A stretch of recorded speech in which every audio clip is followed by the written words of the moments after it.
패티 없이 못 살아. 나는 정말 못 살아. 내 새끼.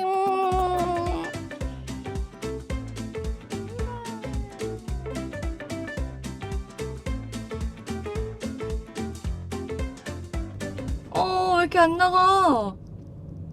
뭐야. 왜 빨리 안 가지냐고. 차 좀 봐주실 수 있으세요?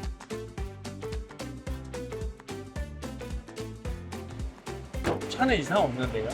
근데 왜 안 나가죠? 글쎄요, 뭐 지금 특별한 이상이 없습니다. 짜잔! 삼촌이 처음 타는 거야. 진짜? 응. 가자! 가자! 야, 근데 너무 느린 거 아니냐? 그치. 아니, 이게 요새 차가 잘 안 나가더라고. 에이, 야, 어? 장가희, 저 옆에 차 좀 세워봐. 갑자기? 빨리! 알았어. 야, 이 멍청아. 이걸 올려놓으니까 차가 안 나가지. 야, 내려. 운전 내가 할게. 장가희 너 가서 면허 반납하고 와. 알겠어?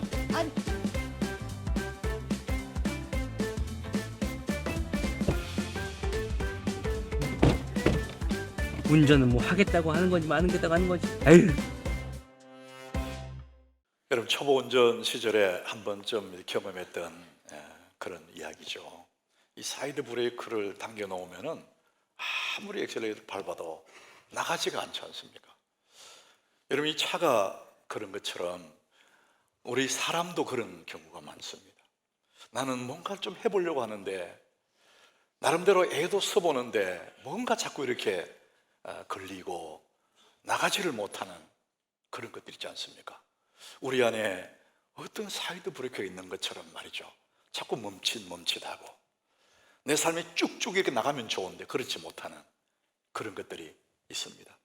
그래서 우리는 모두가 다 더 나은 자기 자신, 변화된 내 모습, 더 성장하는 내가 되고 싶은데 왠지 자꾸만 멈춰지고 우리가 뭐 감옥에 갇혀 있는 것처럼 나를 붙잡고 있는 그 무엇이 있는 것 같은 그런 느낌이 있지 않습니까?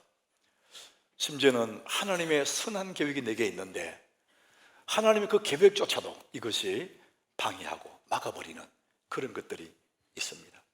여러분을 자꾸만 이렇게 붙잡고 방해하는 그 사이드 브레이크가 무엇일까? 저는 오늘 자신을 묶고 있는 이런 것에서 자유하라. 제가 오늘 이 말씀을 함께 나눌 거예요. 이 스탠포드 교수님인데 사회심리학자입니다. 캐롤 드웨기라는 여자분이에요. 이분이 마인드셋이라는 그런 책을 썼습니다. 우리의 6월 주제가 마인드셋 시프트잖아요.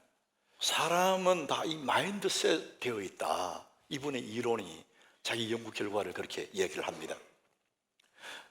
마인드셋이 뭐냐? 한 사람이 세상을 바라보고 그것을 해석하고 거기에 따라서 반응하는 것, 요것이 마인드셋이라는 겁니다. 요것을 합해가지고 마음의 태도, 그 사람의 삶의 가치관, 다른 말로 마인드셋 이렇게 표현을 하는 거예요. 이것이 그 사람을 지배하고 있다는 것이죠. 캐롤 드웨그는 이 두 가지 마인드셋을 얘기해요. 이 책에서 고정 마인드셋, 성장 마인드셋 이렇게 얘기합니다. 이 고정 마인드셋은 어떤 거냐 하면은 자꾸만 내 능력은 타고나는 것이다 이렇게 생각하는 거예요.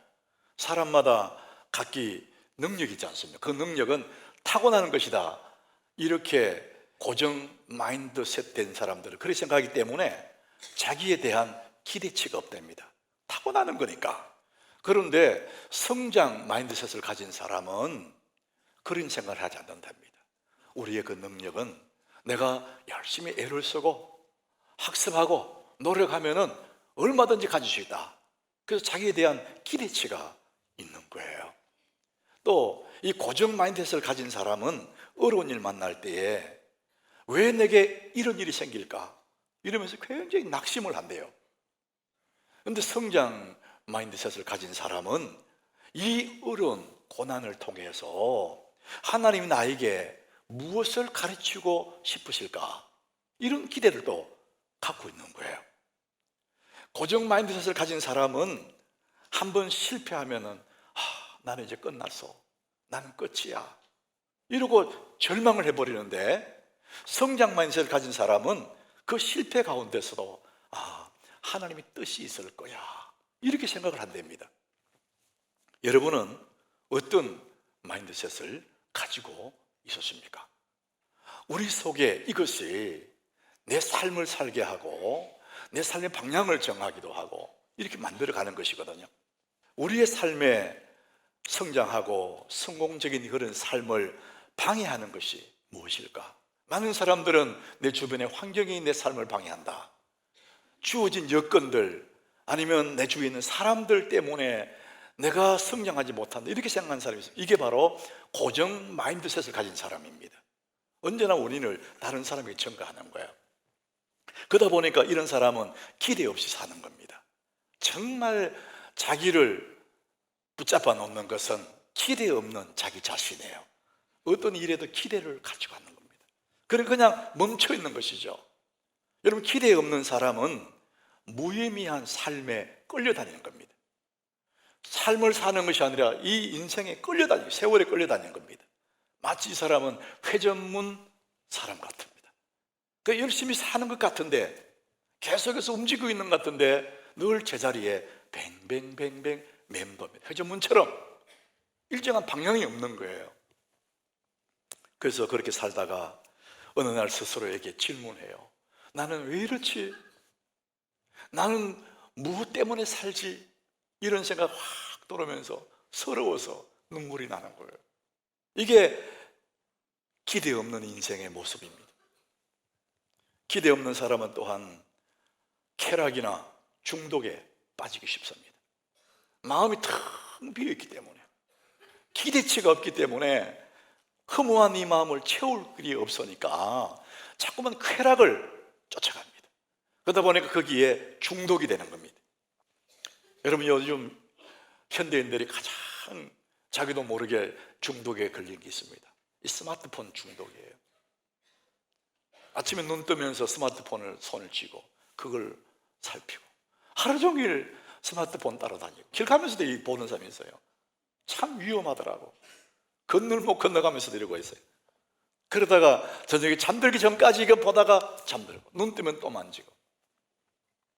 여러분, 유용하게 쓰면 얼마나 좋아요. 그런데 핸드폰에 그렇게 중독이 된 사람도 있습니다. 쾌락에 중독되고 말이죠. 저녁에 우리 잠들 때 핸드폰에 충전을 시키잖아요. 그러면 밤새 이게 충전이 돼요. 여러분이 그렇게 붙잡고 있는 핸드폰은 충전되지만 그 핸드폰을 사용하는 나는 자꾸만 방전됩니다. 허무해지는 거예요. 뭔가를 갈망하는데 자꾸만 방전이 돼버립니다. 기대가 없는 사람은 이렇게 살아갑니다. 매일매일의 삶이 살아가는 것이 아니라 떠밀려 가는 거예요. 그래서 자기를 묻고 있는, 자신을 확 조이고 묻고 있는 이 고정된 생각, 고정 마인드셋, 여기에서 자유해야 됩니다. 이번 주제가 마인드셋 시프트 아닙니까? 우리의 이 마인드셋 자체를 바꿔야 된다는 것이죠. 그래야만 우리는 자유할 수가 있는 거예요. 오늘 저는 이 모세를 통해서 이 모세가 어떻게 이 고정형 마인드셋에서 자유할 수 있었을까? 그렇게 많은 사람들을 이끌어갈 수 있었을까? 이걸 제가 한번 말씀을 통해서 같이 나눠보려고 그래요. 모세는 왕궁에서 왕자로 살았어요. 그러다가 어떤 사건을 통해서 이분은 저 광야로 도망가요. 그 광야에서 살아요. 바로 궁전에서 왕자로 살다가 양측이 그냥 평범한 사람으로 전락합니다. 그래서 이 사람은 스스로 생각하기를, 한때에 내가 왕궁에서 왕자 있었지만 이제는 끝났지, 나는 이제 끝났어, 나는 안 돼, 이런 생각으로 꽉 잡혀 있습니다. 오늘 제가 읽은 이 말씀 보면 계속해서 모세의 심정을, 고정된 마인드셋을 계속 얘기하는 겁니다. 출애굽기 3장 11절에 모세 스스로의 고백이 그렇습니다. 우리 같이 읽어보겠습니다. 모세가 하나님께 아뢰되 내가 누구이기에 바로에게 가며 이스라엘 자손을 애굽에서 인도하여 내리까? 하나님이 모세에게 모세야 네가 내 백성에 가거라 이랬는데 모세가 하는 말이 내가 누구이기에 바르게 가며 주님 저는 아니에요. 주님 보신데 저는 양측이지 않습니까? 나는 아니에요. 그게 고백이거든요. 자기가 안 된다는 것입니다. 자기의 그 자존감이 확 낮아진 겁니다. 나는 틀렸다는 거예요. 오늘 본문 13절에도 이렇게 말하고 같이 봅니다. 모세가 이르되 오 주여 보낼 만한 자를 보내소서. 하나님 모세를 설득해서 그래 그래도 모세야 네가 가야지 그랬더니 모세가 이르되 오 주여 보낼 만한 자를 보내소서. 저는 안 돼요. 저는 할 수 없어요. 이런 생각을 고백하는 거예요. 여러분 이걸 자칫 보면은 겸손한 것 같잖아요. 아니에요. 저는 아니에요. 겸손한 것 같은데 이것은 자기 비하에서 나온 말이에요. 자기는 이전에 왕자였는데 지금은 양치기다는 거예요. 그 양치기가 내가 뭘 할 수 있을까? 자기 비하에서 나온 고백입니다. 모세는 자기가 안 된다는 구체적인 이유를 하나님 앞에 계속 설명을 해요. 10절, 오늘 본문 10절이에요. 모세가 뭐라 하냐면은 오 주여 나는 본래 말을 잘하지 못하는 자니이다. 하나님 잡 설득하니까 안 되는 이유를 하나님께 설명해요. 하나님 저는 본래 말을 잘 하지 못하는 사람 아닙니까? 그러니까 나는 안 돼요 이렇게 말합니다. 나는 무엇이다 이렇게 말하잖아요. 자기 규정을 합니다. 하나님이 아무리 괜찮아 말해도 나는 이런 사람이에요 규정해버리면요 그런 사람이 되는 겁니다. 모세가 나는 본래 말을 잘 못한다. 나는 이런 사람입니다. 나는 이런 사람이에요 규정하는 그것이 자기 인생이 됩니다. 여러분 얼마나 많은 사람들이 하나님 늘 괜찮은 사람이 말해도 아니야 나는 이런 사람이에요 이런 사람 너무 많습니다. 점점 그렇게 굳어가 버립니다. 모세는 그런 사람이었어요. 스스로 꽉 마음을 닫고 자기 자존감을 확 낮춰버렸어요. 여러분 예수 믿는 사람도 실수하고 죄도 짓고 그래요. 그런데 그리스도인들이 예수 믿는 사람들이 짓는 죄 중에 가장 하나님이 싫어하는 죄가 있습니다. 거짓말하고 사람을 속이고 이것도 죄지만은 그보다 더 하나님이 싫어하는 죄가 뭐냐? 자기 비하입니다. 자기 자신을 형편없는 사람으로 인식하는 거예요. 저는 아니에요. 저는 못해요. 저는 이런 사람이에요. 자기 자신을 확 비하하는 사람은 하나님이 너무 그것이 싫어한다. 그런 게 아니라 그러는데 자꾸만 자기는 아니라는 거예요. 여러분 자기 비하라는 것은 하나님의 은혜를 받아들이지 않는 거예요. 자기 스스로 자기 기준으로 자기를 심판해버립니다. 그래서 그거를 믿는 거예요. 나는 이런 사람이에요. 이게 하나님의 은혜를 받아들이지 않는 자기 비하의 모습입니다. 왜 하나님이 예수 믿는 사람들이 자기 비하는 것을 그렇게 큰 죄라고 말씀하시냐? 우리는 하나님의 형상대로 지음받은 사람이에요. 너무나 소중한 존재인데 내 스스로가 나는 형편없는 인간이다 이렇게 생각하니까 하나님의 형상대로 지음받은 자기를 하나님의 욕보이는 거거든요. 예수 그리스도 안에서 구원받은 우리들이 예수님이 나를 구속하기 위해서 십자가에 목숨 버려 나를 구해놨더니 우리가 하는 말이 나는 별 볼 일 없는 사람이에요. 나는 아주 못난 인간이에요. 자기 비하하는 그것이 가장 큰 죄라는 거예요. 사랑하는 여러분, 여러분들은 오늘 어떤 상황에 처해 있을지는 모르지만 이전에 왕궁에 있다가 들판에 양치기로 있는지는 모르지만 한때 잘 나가다가 다 잃어버렸을지도 모르지만 여전히 여러분들은 하나님 사랑받는 존재임을 믿으시길 바랍니다. 어떤 소유, 어떤 조건이 아니라 그 존재 자체가 하나님 사랑받는 사람이에요. 하나님 형상을 입은 사람이고 예수의 피로 구속받은 사람이란 말이에요. 나는 그렇게 소중한 사람인데 자기를 자꾸 비하하는 것입니다. 하나님의 은혜를 바라보지 않고 자기만 바라보니까 그렇게 됩니다. 마음에서 들려오는 사랑의 소리, 헬리나 오웬이라는 사람이 이 책에서 이렇게 얘기합니다. 우리 속에는 자기의 비하의 음성이 날마다 들린답니다. 넌 충분히지 않아. 너는 자격 없어. 이런 소리가 끝없이 우리 속에 들려온답니다. 그래서 그 말을 귀를 기울이면 그렇지 나는 별 볼 일 없지 이렇게 생각하게 되는 거예요. 그런데 하나님 뭐라고 하시느냐? 너는 내가 사랑하는 사람이야. 너는 내 사랑하는 아들이야. 너는 사랑하는 딸이야. 끝없이 또 하나님 그렇게 말씀하셨는데 불구하고 아니에요. 나는 원래 이런 사람이에요. 자기 비한다는 것입니다.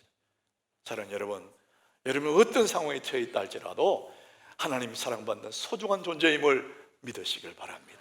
성경은 확실하게 기록합니다. 로마서 8장 38절 39절이에요. 얼마나 우리가 사랑받는 사람인지 그것을 성경에 기록합니다. 우리 같이 읽어봅니다. 내가 확신하노니 사망이나 생명이나 천사들이나 권세자들이나 현재일이나 장래일이나 능력이나 높음이나 깊음이나 다른 어떤 피조물이라도 우리를 우리 주 그리스도 예수 안에 있는 하나님의 사랑에서 끊을 수 없으리라.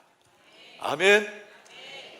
이 세상의 그 어떤 것도 그 어떤 상황도 우리를 우리 주 그리스도 예수 안에 있는 하나님의 사랑에서 끊을 수 없으리라. 여러분 이 말씀을 믿으시길 바랍니다. 내가 확신하노니 그랬어요. 확신하노니. 내 처한 상황과 아무 상관없이 나는 하나님의 사랑받는 존재라는 겁니다. 누가 하나님의 사랑에서 끊겠느냐? 끊을 수 없으리라. 사랑하는 여러분, 내가 가진 능력의 문제가 아닙니다. 하나님에 대한 신뢰의 문제예요. 내가 가진 소유의 문제가 아니고 하나님에 대한 믿음의 문제가 되는 것입니다. 우리 안에 자꾸만 사이드 브레이크가 잡고 있는 그게 뭐냐면 나는 누구인가거든. 나는 누구인가. 그것보다도 하나님이 누구신가 바라볼 때 이 브레이크가 끊어지는 것입니다. 내가 누구인가 생각하면 우리 안에 뭐가 선한 게 있겠습니까? 그런데 하나님이 누구신지 바라보는 순간에 우리는 자유함을 누리게 되는 것입니다. 마가복음 9장 23절에 예수님이 하신 말씀 우리 같이 읽어봅니다. 예수께서 이르시되 할 수 있거든이 무슨 말이냐? 믿는 자에게는 능히 하지 못할 일이 없느니라 하십니다. 고정 마인드셋을 가진 자기 사람들은 내가 뭘 할 수 있겠어요? 나는 못해요. 자기 능력을 생각하지만 할 수 있거든이 무슨 말이냐? 우리를 창조하신 그분을 바라볼 때 믿는 자에게는 능히 하지 못할 일이 없느니라.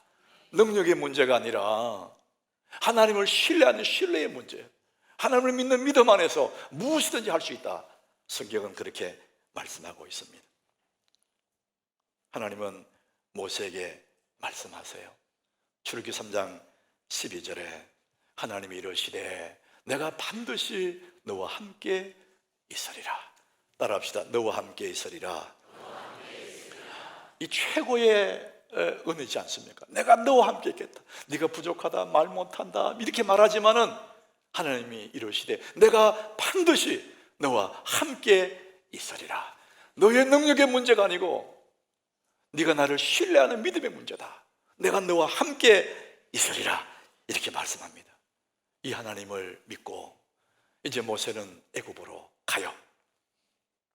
그의 백성들을 구출하러 갑니다. 17절 오늘 본문 마지막 17절인데 하나님 말씀 내가 너와 함께 있을 테니까 너는 이 지팡이를 손에 잡고 이것으로 이적을 행해라. 이 지팡이는 양치든 평범한 막대기예요. 그런데 이 지팡이를 손에 잡고 이것으로 이적을 해. 내가 너와 함께 할 테니까 이적이 일어난다 이렇게 말씀하거든요.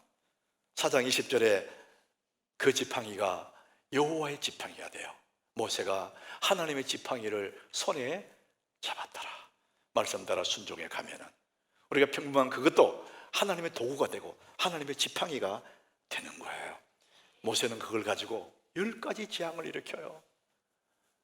이 애굽의 바로왕이 감당할 수 없는 기적을 이 지팡이를 일으킵니다. 그리고 그 백성들을 이끌어냅니다. 홍해바다 가로막을 때 그 지팡이로 바다를 갈라버려요. 바다를 쫙 갈라지는 반석에 그 지팡이를 가리킬 때 반석에 물이 터져 나오는 이런 기적들을 행했어요. 우리가 부족해도 나는 연약해도 하나님 말씀 순종해 가면 하나님의 역사가 일어날 줄 믿으시길 바랍니다. 내 능력의 문제가 아니라 신뢰의 문제라고 하나님 믿고 가는 거예요. 모세는 그렇게 지팡이 하나 들고 하나님과 동행하면서 큰 이적을 해가면서 이 백성들을 이끌어내었어요. 우리가 모세 그러면은 쉽게 그 홍해가 쫙 갈라지는 그 장면이 생각나지 않습니까? 엄청난 기적들을 행하고 하나님 백성들을 구원해냈지 않습니까? 근데 참 위대한 일들을 했지만 저는 이제 모세를 보면서 그런 것보다도 더 부럽더라고. 부러운 게 하나가 있어요. 야, 모세가 너무 부럽다. 그게 뭐냐면 모세라는 사람이 성장한 거예요. 인간의 그 삶이, 그 인격이 성장했더라고요.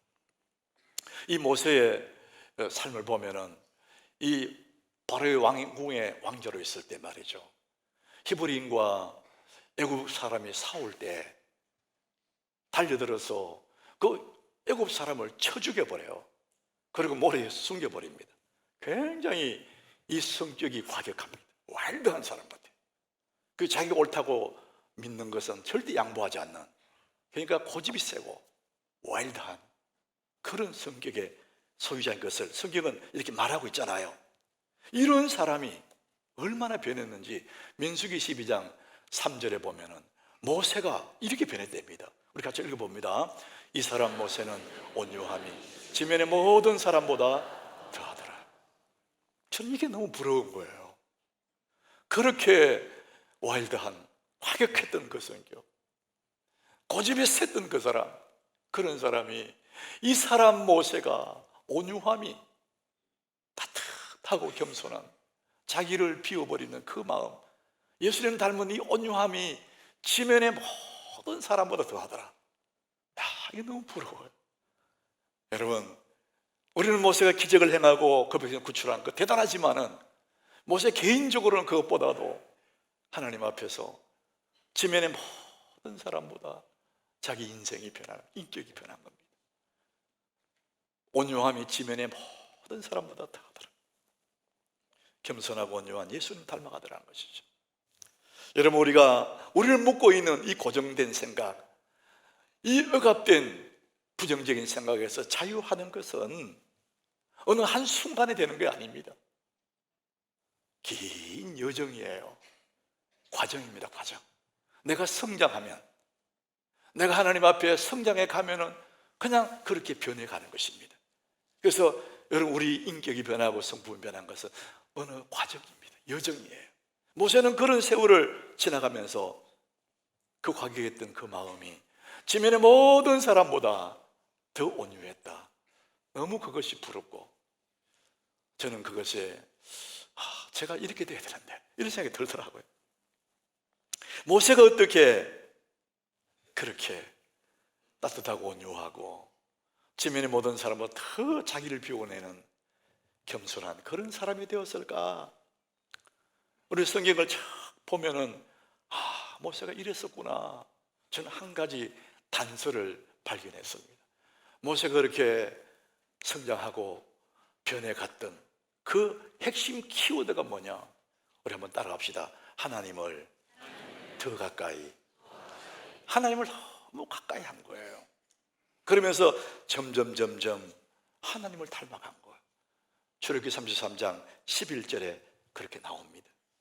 사람이 자기의 친구와 이야기함 같이 여호와께서는 모세와 대면하여 말씀하십니다. 여러분, 친한 친구들 아무 서스러움없이 만나지 않습니까? 하나님은 모세를 서스러운 친구처럼 대면하여 이야기하는 그런 모습이었다는 거예요. 모세는 시간만 나면, 어떤 일만 생기면은 회막에 들어갑니다. 회막, 텐트 속에. 텐트를 영어표기 보면은 만남의 장소 그려놨어요. 그 장소에 가서 하나님을 만나는 겁니다. 하나님 앞에 도란도란 친구처럼, 친구와 얘기함 같이 여호와께서는 모세와 대면하여 말씀하셨다, 이렇게 말합니다. 하나님을 점점 가까이 더 가까이 하면서 모세는 자기도 모르게 그 하나님을 닮아버리는 겁니다. 사랑하는 여러분, 하나님께 가까이함이 복인 줄로 믿습니다. 우리는 누군가를 닮게 되어 있습니다. 세상을 가까이 하면 세상을 닮습니다. 모난 사람 가까이 하면 그 사람 닮아요. 근데 온유하고 겸손한 주님을 가까이 하다 보니까 주님을 닮아간 거예요. 야고보 4장 8절을 이렇게 기록합니다. 같이 읽어봅니다. 하나님을 가까이 하라. 그리하면 너희를 가까이 하시라. 여러분들이 하나님을 가까이 하면 하나님은 나를 가까이 하고, 하나님 모세와 대면하여 말씀하시는 것처럼 하나님을 가까이 가면 가까이 갈수록 주님 내게 가까이 다가오시고 나는 점점 주님을 닮아가게 되어 있습니다. 우리 신앙의 가장 핵심이 있다면 나라는 사람이 주님을 닮아가는 것, 이 성장해 가는 것, 이것이 얼마나 큰 기쁨이고 큰 만족인지 모릅니다. 저는 내 서재에 소중한 책들, 다문책 다 중요하겠지만 자주 손이 가는 그런 책은 바로 내 뒤에 이렇게 꽂아놨어요. 그 중에 한 권이 내 영혼을 위한 일기서기라는 책입니다. 이 책을 쓴 사람은 헬렌 세페로라는 주부입니다. 주부. 가사를 돌보면서 남편을 내조하고 아이를 기르면서 일하는 워킹맘이에요. 얼마나 바쁘겠어요. 얼마나 힘들겠어요. 그러니까 가정일을 돌보고 직장을 하고 하다 보니까 늘 허덕허덕거리는 겁니다. 그러니까 자주 짜증을 부리는 거예요. 그래서 가정이 자꾸 어두워져요. 사람이 자꾸 짜증 부린다는 것은요, 정서적인 여유가 없어서 그래요. 마음이 정서가 메마르면 짜증 부리게 돼 있거든요. 그래서 이 헬렌 스스로도 내가 메말랐구나, 이걸 알게 된 거예요. 그래서 어느 날 동네, 자기가 살고 있는 버클리 그 동네 조용한 카페에 찾아가요. 그리고 커피를 한 잔 시켜서 창가에 앉아요. 노트를 펴놓고 그 책의 섹션이 하나님께 말 걸기 그렇게 돼 있어요. 하나님께 이제 말을 거는 겁니다. 너무 바쁘게 사느라고 하나님 잊고 살았는데 오늘은 조용한 카페에서 하나님께 말을 거는 거예요. 노트를 펴놓고 하나님 그러면서 하나님께 말을 걸어요. 그 노트에다가 하나님 이렇게 썼어요. 그리고는 하나님이 뭐라고 하시는지 기다려요. 여러분, 우리가 믿는 하나님은 살아계신 줄 믿습니다. 하나님께 말을 걸면 그분이 살아계시기 때문에, 하나님이 아주 인격적인 분이기 때문에 우리에게 말씀하시거든요. 그런데 오해 말아야 될 것은 육성으로 들려오는 그런 음성이 오는 게 아닙니다. 하나님이 영이지 않습니까? 그러다 보니까 하나님이 어떻게 말씀해 오시느냐, 우리가 함께 지금 나누는 이 말씀 속에 성령의 감동도 있으시고, 우리가 고요히 하나님 앞에 엎드리면 고요한 내 마음 깊은 곳에 느낌으로 찾아옵니다. 여러분, 그 잔잔한 호수에 하늘이 막 비치듯이 우리 마음이 참 고요해질 때 하나님이 그 느낌이 찾아오는 거예요. 거기서 하나님 느끼지는 거예요. 그래서 이 헬렌이 그날 하나님 노트에 적어놓고 하나님의 그 임재하심을 기다리는 거예요. 하나님 뭐라고 하시는지. 몇 분간의 침묵이 흐른 뒤에 그 마음에 하나님의 느낌이 찾아온 겁니다. 그 느낌대로 노트에 적습니다. 헬렌, 돌아와 주어 반가워. 네가 몹시 그리워서. 하나님 마음을 느끼면서 적었어요. 하나님이 너무 헬렌을 기다렸다는 것이죠. 그리고 헬렌이 너무 보고 싶어 하셨다는 겁니다. 그 하나님의 그 느낌, 하나님의 마음을, 헬렌, 네가 돌아와 주어서 반가워. 나는 네가 몹시 그리웠다. 이 한 줄을 적어놓고 눈물을 쫙 흘리는 거예요. 그렇게 감동이 되더랍니다. 그 순간 눈물이 핑 돌았다. 그 짧은 말 속에는 내가 아무리 애써도 노력해도 짜낼 수 없는 따스함과 용납이 배어 있었다. 그 순간을 잊을 수 없다는 거예요. 사랑하는 여러분, 하나님은 살아 계십니다. 여러분들 하나님 앞에 말씀드리면 하나님 다 들으십니다. 우리가 하나님께 마음을 열면 주님이 다 말씀하십니다. 하나님은 살아 계십니다. 그래서 하나님께 가까이 갈수록 우리 점점 주님을 닮아가는 겁니다. 내 안에 있는 이 고정된 관념들이 다 깨어지고 하나님을 닮아가면서 자유를 누리게 되는 거예요. 사랑하는 여러분, 새벽마다 우리 말씀 묵상은 하나님께 다가가는, 하나님께 더 가까이 나가는 연습하는 것입니다. 하나님 말씀을 깊이 생각하는 것, 그리고 주님 앞에 이름 불러 기도하는 것, 주님께 더 가까이 나가는 연습하는 거예요. 그러면서 점점 주님께 더 가까이 가면서 내 자신이 주님을 닮아가게 되고, 나는 정말 지상에서 가장 온유한 모세만큼 못될지 모르지만 전혀 다른 사람으로 변화돼 가고 내 마음에 붙잡고 있는 이 고정 마인드셋이 깨어지고 하나님은 자유를 누리게 되는 이 복이 여러분이 있기를 예수 이름으로 축복합니다. 하나님 오늘도 살아계십니다. 오늘 본문 17절입니다. 오늘 본문 마지막 17절 우리 같이 읽어봅니다. 너는 이 지팡이를 손에 잡고 이것으로 이적을 행할지니라. 너는 부족하지만 이 지팡이를 손에 잡고 가면은 이적을 행할 수 있다. 모세는 지금 이 지팡이를 들고 애굽으로 가거든요. 모세가 지팡이를 쥐고 있지만 사실은 하나님이 모세를 붙잡고 있는 줄로 믿습니다. 그러니까 하나님이 모세를 사용하시지 않습니까? 우리가 주님 붙잡고 있는 것 같지만 사실은 주님이 나를 딱 잡고 있는 거예요. 내가 주님을 잡을수록 주님은 더 강하게 우리를 붙들어 주시는 것입니다. 고린도후서 3장 17절에 이렇게 말씀합니다. 우리 같이 봅니다. 주는 영이시니 주의 영이 계신 곳에는 자유가 있느니라.